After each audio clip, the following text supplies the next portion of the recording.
Still don't know who the next president of the United States will be. Right now, votes are still being counted across the country in several key battleground states. And when will we know? We don't know. Two of those states that we're watching really closely, and with those lawsuits, you have Michigan, you have Georgia.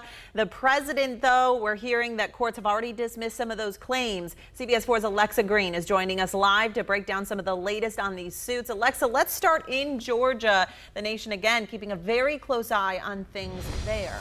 We certainly are. Good morning to you, Angela and Nick. Joe Biden is now leading in Georgia by about 900 votes. Keep in mind, if the state does go blue, this would be historic. That hasn't happened in nearly 30 years. The last time it did actually was 1992 when Bill Clinton beat out George Bush. Now, the Trump campaign did file a lawsuit there this week alleging that officials in the Democratic-leaning county were counting ballots that were received after the polls closed on Tuesday.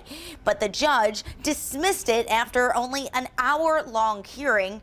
We also did hear from the man who oversees the election results in Georgia, who warned it might take a while until all of the votes are in.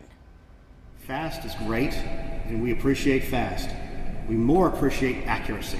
It was just hours before that the Trump campaign also filed a lawsuit in Michigan. That suit alleges that a poll worker told a Trump official that she had been instructed to change the date on a ballot to reflect that it had actually been received on Election Day.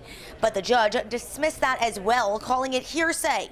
Yesterday, both Biden and the president did address the nation. The former VP urged people to stay calm, while the president warned more suits are likely coming.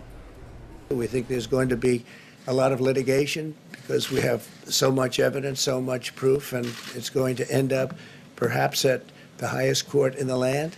Democracy is sometimes messy. It sometimes requires a little patience as well. But that patience has been rewarded now for more than 240 years with a system of governance that's been the envy of the world.